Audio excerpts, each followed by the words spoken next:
Olá, pessoal, tudo bem com vocês? Bem-vindo a mais uma aula de redação.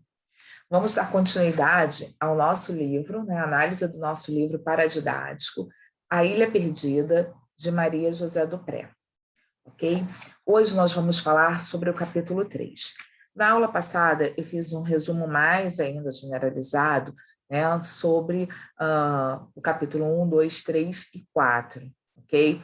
Hoje eu vou falar mais do capítulo 3, porque os capítulos 1 e 2, condizem com a chegada deles até a casa dos padrinhos, a característica de cada personagem, ok? Então, agora nós vamos ficar com o capítulo 3. Esse capítulo 3, eles já estão na ilha, tá? E eles se veem perdidos, ok? Eles voltam para procurar, a canoa deles e não encontram, tá? Então, eles, na verdade, começam a ficar desesperados. Mas como eles são, assim, meio orgulhosos, eles não falam um para o outro. Eles apenas pensam, que eles não deveriam ter feito aquilo, tá? E eles estão em apuros, numa ilha, que para eles é completamente desconhecida, é a primeira vez que eles vão até aquela ilha. A ilha está completamente, na cabeça deles, pelo que eles veem, completamente deserta, sem nenhum ser humano, até então, só com animais, sem iluminação. E começa a chegar a noite, e começa a ficar aquela escuridão danada, e eles tentam se aproximar, de forma assim desesperadora da margem do rio, tá? Então eles vão sentindo assim, uma umidade, vão sentindo que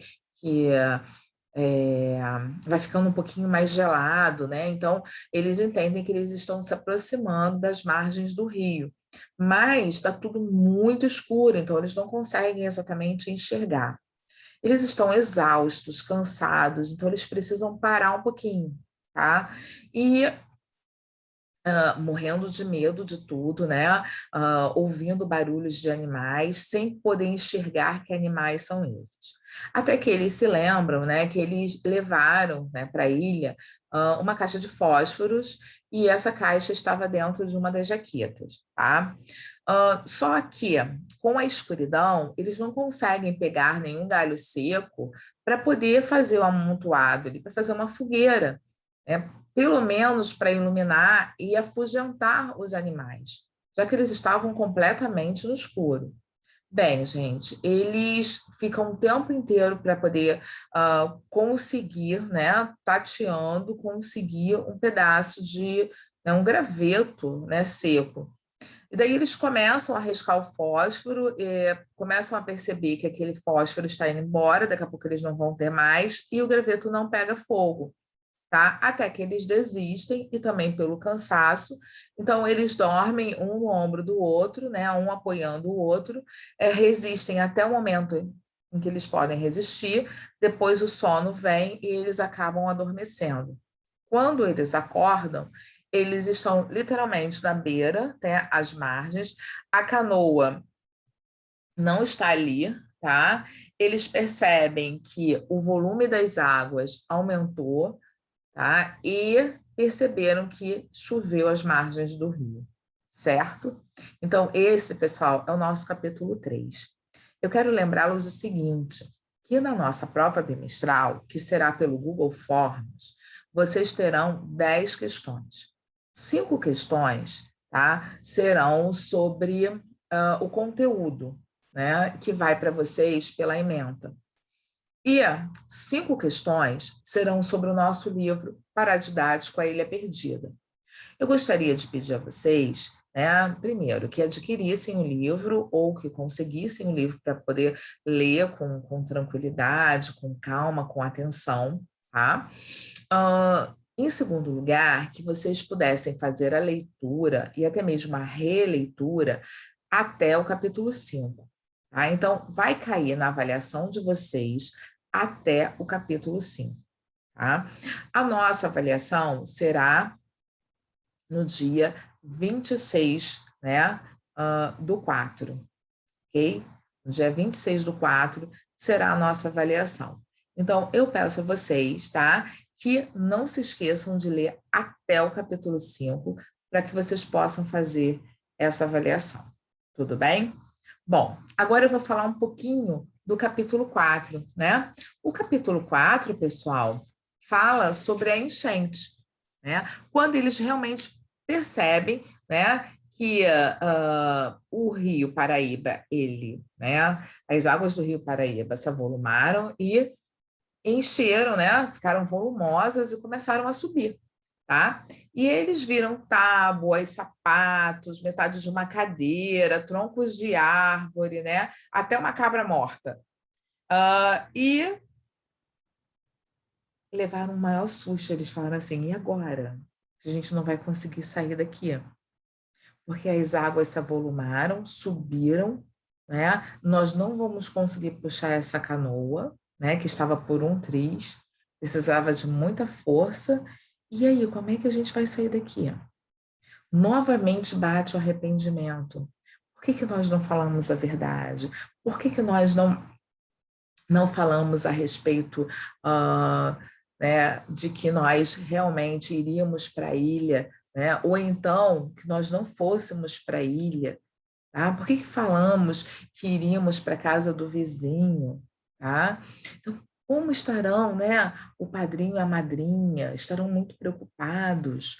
Enfim, pessoal, eles começaram, de uma certa forma, a ficarem desesperados, né, quando viram que eles poderiam nunca mais sair dali, tá? Porque os padrinhos não sabiam onde eles estavam.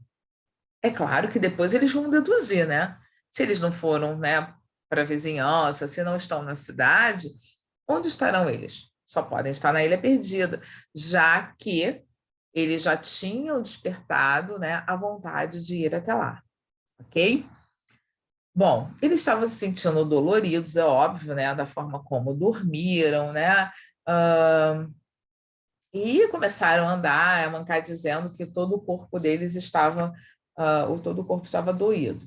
Bom, esqueceram até da fome e da sede, né? Porque queriam achar a canoa. Tornaram a entrar pela mata e tornaram a perder o rumo. É claro, eles não conheciam o lugar. Então, é óbvio que eles iriam se perder, né? Perder o rumo, perder exatamente o ponto onde estava a canoa, ok? Ele abriu um pacote, distribuiu os ovos, a linguiça e o pão, né? Mas eles estavam muito preocupados. Henrique queixou-se. Agora sim é que eu estou com sede de verdade e meu rosto está ardendo. Quem sabe encontraremos água por aqui. Vamos procurar. Assim você lava o rosto. É melhor procurarmos o rio. É mais garantido. Vamos voltar. Então, a vontade deles era justamente o quê? Vamos dar prioridade a voltar para casa, porque lá a gente come, lá a gente bebe, né? Lá a gente consegue sanar aí as nossas necessidades, tá? Então, o intuito maior era o quê? Achar a tal da canoa. Bom, só que eles estavam numa mata, né, pessoal? Ah, e uma mata, duas, né, um pré-adolescente, um adolescente, vamos dizer, duas crianças, é claro que eles encontrariam o quê? Algo que pudesse, né, supostamente, trazer algum tipo de perigo para eles, né? Até porque eles nunca tinham ido àquela ilha, ok? Bom, aí eles encontraram a canoa, né? Espere, Eduardo, tenha paciência, já encontrei uma ponta, falta só emendar. Se você não aguenta, estamos perdidos. E com as mãos molhadas, procurava amarrar essa ponta da corda na canoa, mas com a pressa atrapalhava-se e a corda escapava-lhe das mãos e caía na água outra vez. Eduardo gritou: venha você segurar a canoa e deixe a corda por minha conta. Você não consegue. Consigo. Venha segurar a canoa. Henrique, nervoso, tornou a prender a canoa com as duas mãos, enquanto Eduardo foi tentar amarrar a corda, mas esta estava tão velha que arrebentou duas vezes entre as mãos de Eduardo. Henrique ficou aflito. Dobre a corda em duas, senão ela arrebenta. Bem que Joaquim disse que a corda era velha.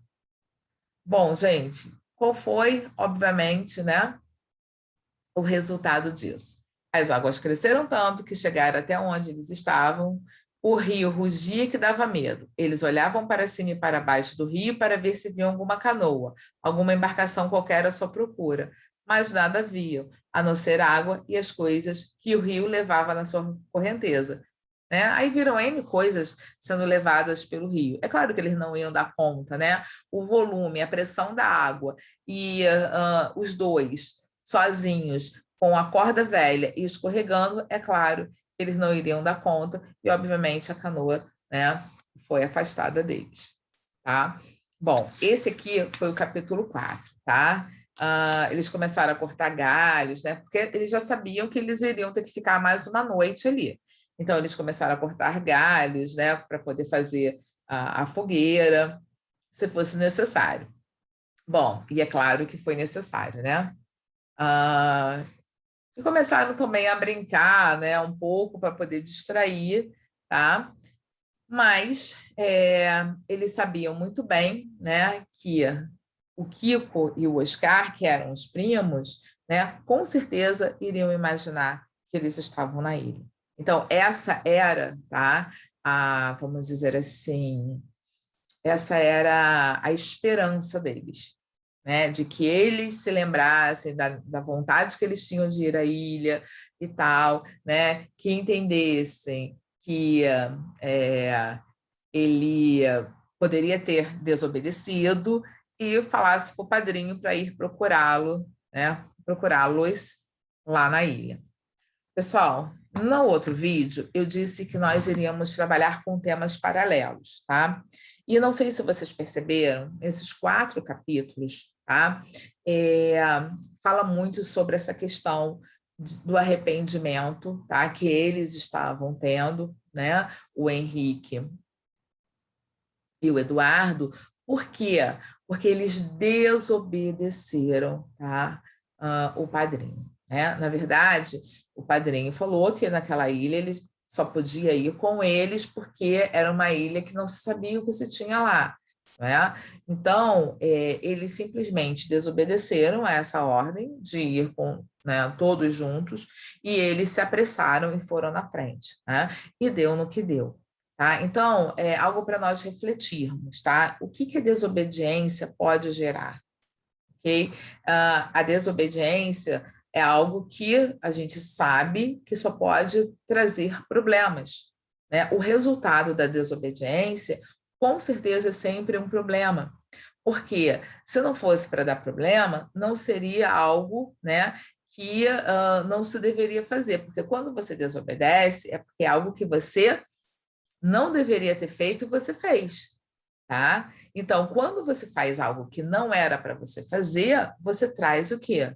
Um problema, certo? E qual foi o problema deles? O problema deles foi arriscar a própria vida, né? Então, ele está arriscando a vida dele no momento em que ele vai para um lugar, tá? Que ele não sabe exatamente o que tem ali, né? Poderiam ter gigantes, poderiam ter, né, animais selvagens que poderiam, né, comê-los, ou seja, poderia ter de tudo. Né? Mas como 2 crianças que são, vou colocar crianças porque é um adolescente e um pré-adolescente, então vou chamá-los de crianças. Como crianças que são, acharam que nada demais iria acontecer, não lidaram com a possibilidade de poder acontecer alguma coisa. E acabou acontecendo, né, pessoal? Eles, obviamente, perderam a canoa, não tinham condições de voltar, estavam num lugar onde eles não conheciam, estavam num lugar que era mata pura, não tinha onde dormir, não tinha o que comer direito, eles tinham que procurar comida, tá certo? Água, né, para poder beber. Então, assim, eles acabaram, né, conquistando aí um problema grande porque desobedeceram, tá, às ordens dos mais velhos. Tá? O mesmo vocês têm que levar para a própria vida. Né? O quanto vale desobedecer? Né? O que você vai colher com a desobediência? Problemas. E se esses problemas se esticarem tanto e chegarem ao ponto de trazer alguma coisa, né, algo que venha causar algum problema para a sua própria vida, arriscar a sua própria vida? Então, este livro faz com que nós pensemos, tá? O quanto, né, pode ser custoso desobedecer à ordem dos mais velhos, ok? Então, se os mais velhos, que têm mais experiência, disserem para que vocês não façam algo, vocês precisam obedecer, porque a desobediência pode gerar algo ruim, não é? E ninguém quer ser penalizado, ninguém quer trazer problemas, tá? Então, ninguém é super-herói, sabe, para achar que vai dar conta sozinho. Né? Então, a mensagem de hoje do livro, né, até o capítulo 4, é exatamente essa: obedeçam a seus pais. Tá? Que a desobediência trará problemas, e às vezes problemas gravíssimos, podem até arriscar a sua própria vida. Tá bom?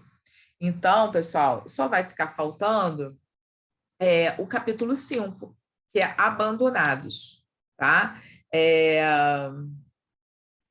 Nesse capítulo, eles vão começar a pensar em uma possibilidade de sair dali. Como eles não têm mais canoa, eles pensam em fazer uma jangada. E aí eles vão começar a procurar material para essa jangada, tá? Primeiro eles ficam mal, eles ficam tristes, né? Eles percebem que o resultado da desobediência, eles estavam ali pagando por esse resultado, por essa desobediência. Então, esse resultado chegou de uma forma muito séria para eles, né? Eles não estavam, vamos dizer assim, eles não estavam mais convictos de que o padrinho pudesse voltar para poder buscá-los. Tá? Então, começaram a passar N pensamentos, né? Pessimistas, negativos e trazendo tristeza. Até que, de repente, eles falam, não, vamos fazer uma jangada. Vamos tentar fazer essa jangada. E eles começam, né, a explorar aí a ilha, né, e para tentar achar material para fazer essa jangada. E mais uma vez, né, eles passaram sede, passaram fome e acordaram no outro dia com o corpo completamente dolorido, tá? Porque eles estavam dormindo, né, no chão da mata, tá? Então, em chão puro.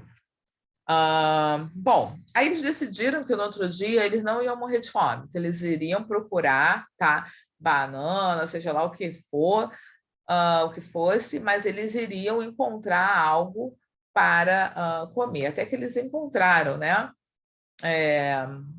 bananas e tudo mais, e daí ele pegou o canivete no bolso, o Henrique, e acabou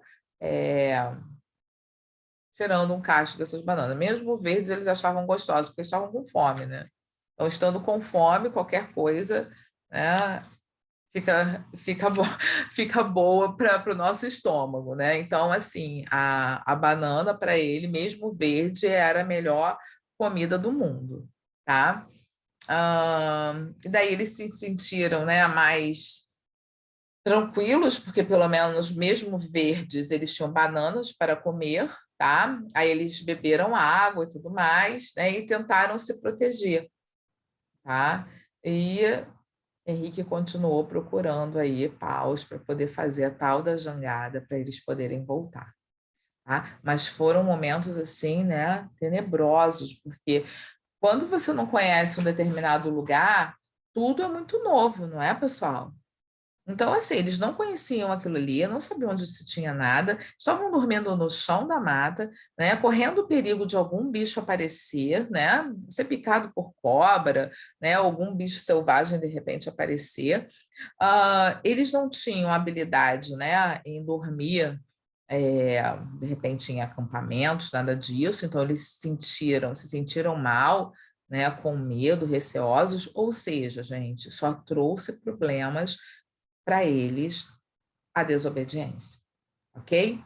Então, eu vou deixar, né, esse pequeno aí resumo, mas bem mais pautado para vocês, né, falando aí do capítulo 3, 4 e 5, e vocês farão, tá, dia 26, a prova de vocês pelo Google Forms, tá bom? Um beijo para vocês, queridos, e até a próxima. Tchau, tchau.